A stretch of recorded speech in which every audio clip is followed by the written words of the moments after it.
My shelter dog had other plans. I thought Sissy needed training and freedom.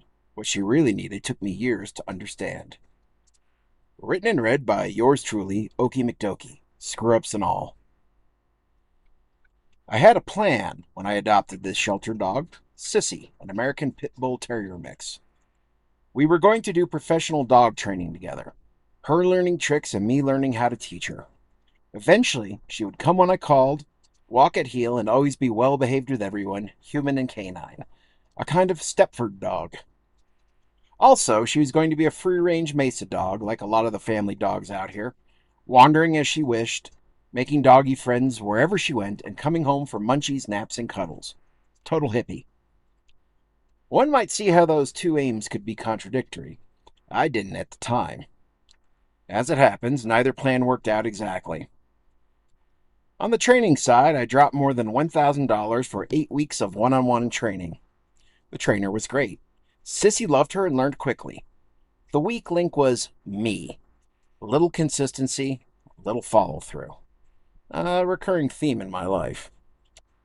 Sissy did retain a few tricks. She's good at sit. She remembers spin and lie down when I've got a treat in hand.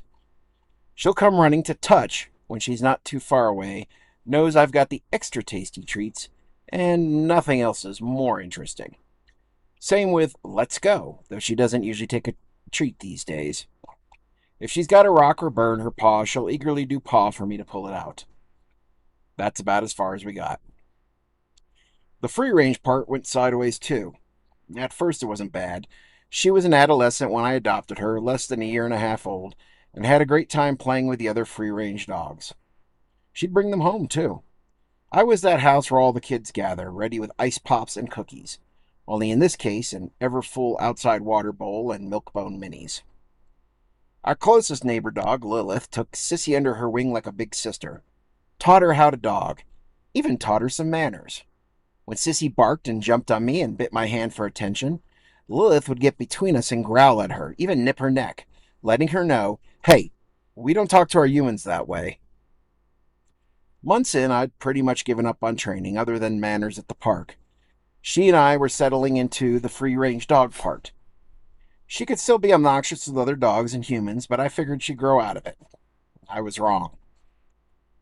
There was a change in the doggy power structure of the neighborhood. Lilith left town with her human for several months. At about the same time, an elder male, Bradley, died. Bradley was big brother to Chero, a sweet-natured Aussie and Sissy's friend. My guess is Sissy felt lost and vulnerable in this new power vacuum, particularly with Lilith gone. She decided to become top dog and whip the neighborhood into good order.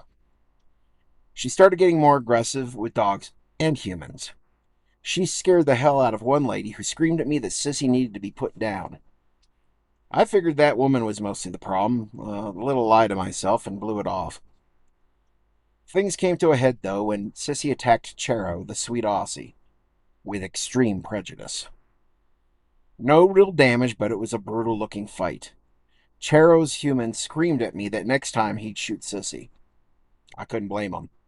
I'd do the same thing if a human or other animal seriously hurt Sissy. And if he did shoot her, it'd be my own damn fault.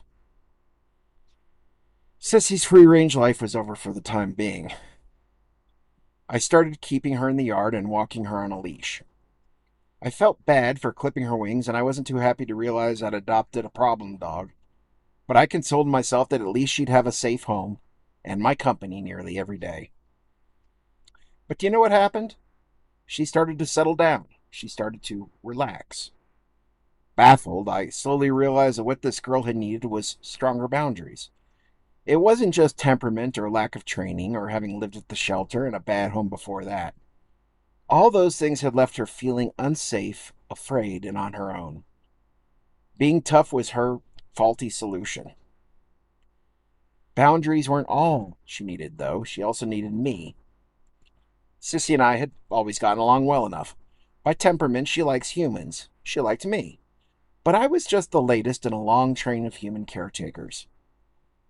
Two things happened within weeks during our second summer together to fix that. I rescued her twice, literally. The first was from an attacking dog pack.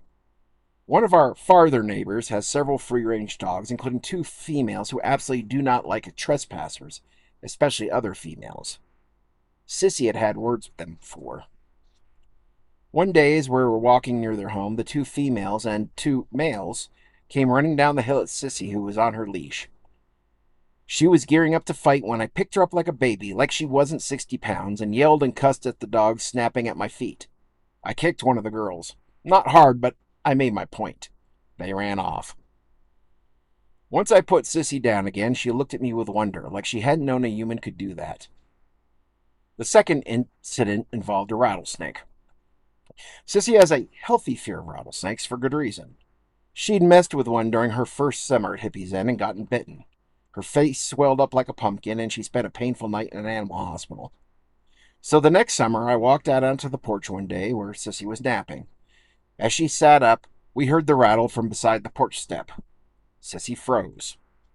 I gave her a sharp no and pushed her into the cabin. Then, with much yelling and cussing, I drove the rattlesnake out of the yard with a hoe.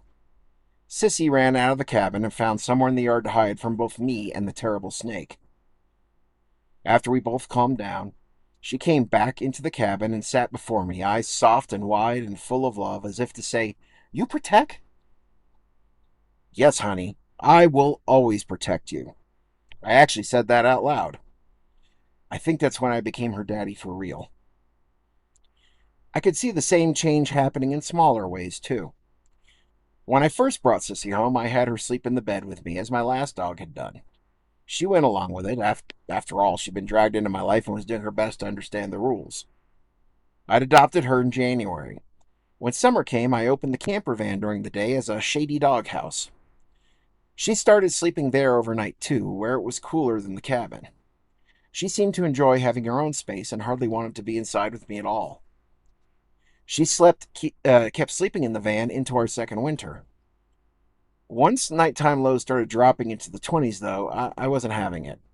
For about a week, I had to pretty much drag her inside and put her in her new bed on the floor, covering her with a blanket. Eventually, she accepted the arrangement.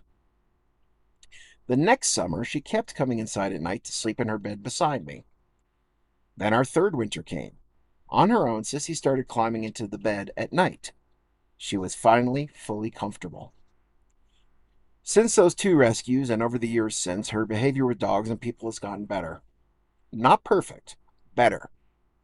Some of that is maturity. She's almost 4. And some is actual ongoing training from me. But a big part of it, I think, is that since I'm her forever daddy, she gives a damn what I think and wants to make me happy. Sissy still stays inside the fence most days. On our walks, though, she's often off the leash. I love giving her the freedom to roam a bit and chase rabbits. She generally doesn't go too far and usually comes when I call. Not always. She chases the rare car. She sometimes gets into squabbles with other dogs. Sometimes she roams another half hour after I've already gotten home, but she always comes inside before dark. And at the park, for about a month now, she's been an absolute angel. She sits beside the path as other dogs and their humans pass us, calm as can be.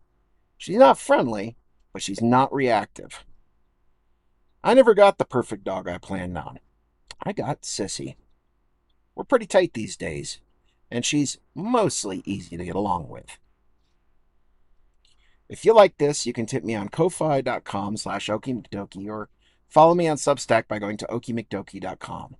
Until next time, don't let the bastards wear you down.